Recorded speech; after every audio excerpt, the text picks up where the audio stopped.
الرحيم والصلاة والسلام على سيدنا محمد صلى الله عليه وآله وسلم أجمعين في هذا المتحف الجميل في منطقة تبوك. متحف وقفة على عتبات الماء. المتحف فيه عدة قطع وعدة أشياء أثرية قديمة، وصاحب المتحف راح يطلعنا على الكثير والكثير من القطع الأثرية وما جمع وما أنشأ في هذا المتحف. وكلمة صاحب المتحف ناصر الهجوج. تفضل خالص. أنا ناصر الهجوج أبو فراس الطويل، طبعا صاحب متحف خاص في مدينة تبوك مرخص. يكون هذا المتحف من 10,000 قطعة تراثية.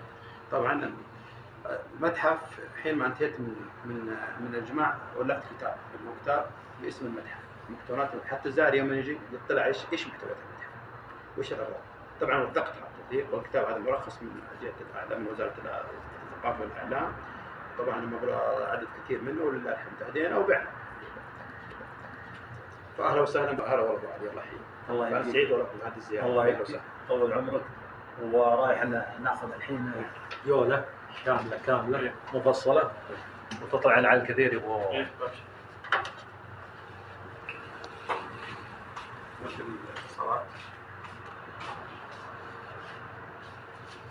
أول ما وصلت التليفون المملكة العربية السعودية اللي كانت عن طريق ليش؟ طريق كيف تتصل؟ كان ترفع السماعة وتتصل عندنا يرن على السطران كذا. ثم بعدين جاء التليفون أبو قرص، فتطورت التليفونات. فكان طبعا من أنواع التليفونات كان طبعا في الطبقة المخمرية والطبقة عالية القوم يعطون تليفونات مميزة يعني حتى كان في تميز. وفي عام 80 وصلت 1980 وصلت وزارة البرق والطريق الهاتف التليفون هذا. و1412 جاء نظام البيجر. هذا البيجر اليهودي. اي هذا البيجر استمر فترة سنتين هذا البيجر.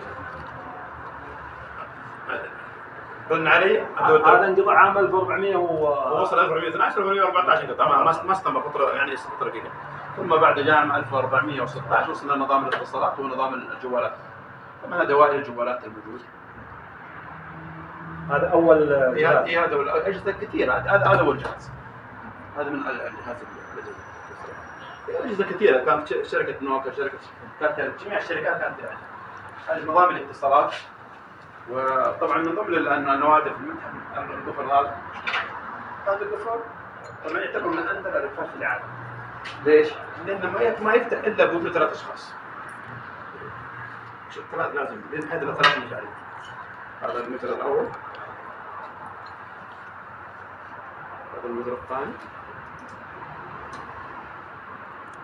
شوف يعني ما يفتح إلا بالثلاثة. أيوه إلا حضور الفيديو بس خلاص. وإذا سكرته خلاص أسكرها يعني شوف خلاص. أي ما ينزل على البسطة مكسر ويفتح ولا طريقة يعني. شوف خلاص الحين كذا.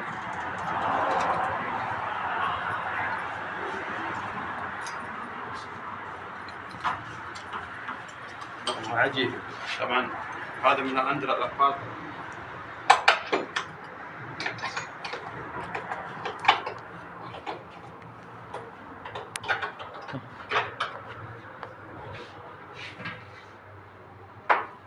تجد لنا مخطوطات. هذا القرآن عمره 200 سنة مخطوط باليد. مخطوط باليد. أحمد هذا مسلم مخطوط باليد. هذا من تبوك من هنا ولا؟ لا من برا السعودية. جزء واحد بس. جزء 27.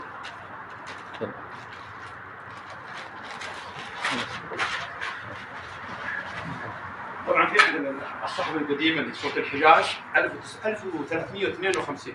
ايوه صوت الحجاز أم القرى العدد 99 والعمر 99. هذا الجريد. هي هذا الجريد. شوف هذا الجريدة صوت الحجاز.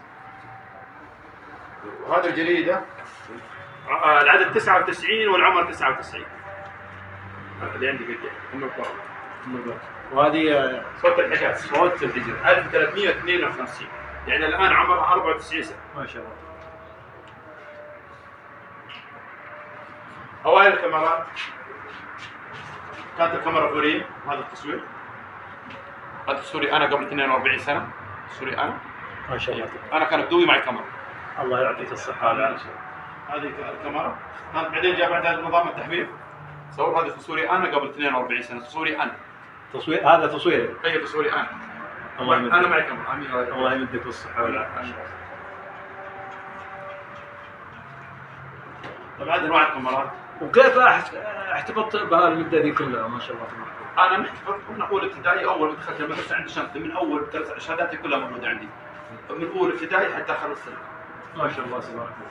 يعني انت عندك هو جمع ايوه اي اوراق من اي اوراق عندي وانا من صغري. عندي اول مقدم الوالد معروض للدراسه، ثم تقرير الطبي، ثم دخلت المدرسه. عندي شهاده اولى وثانيه وثالثه ورابعه وخامسه موجوده عندي الان، كله موجود عندي في شيء.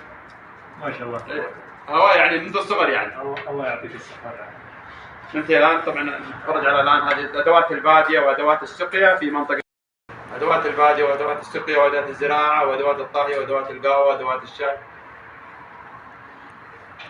فالمتحف عندنا كثير. عاد خذ جوله على المتحف.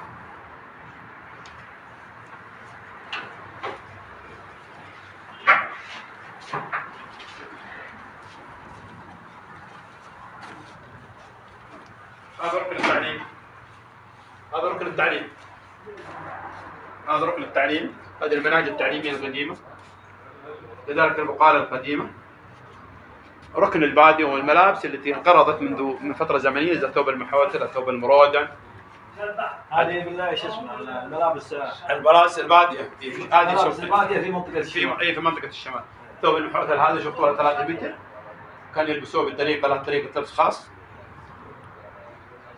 وهذه الطاولات القديمه. هذه المناهج التعليميه طبعا. هذه لحقت عليها. اختبرنا عليها زمان. صورة انا وابو علي. الكتاب متحف وقف على اعتاب الماضي من الاخ ابو فيصل. ايوه الاستاذ ابو محمد علي ابو عبد الله. الله يعطيك العافيه. شاكرين يا ابو فيصل.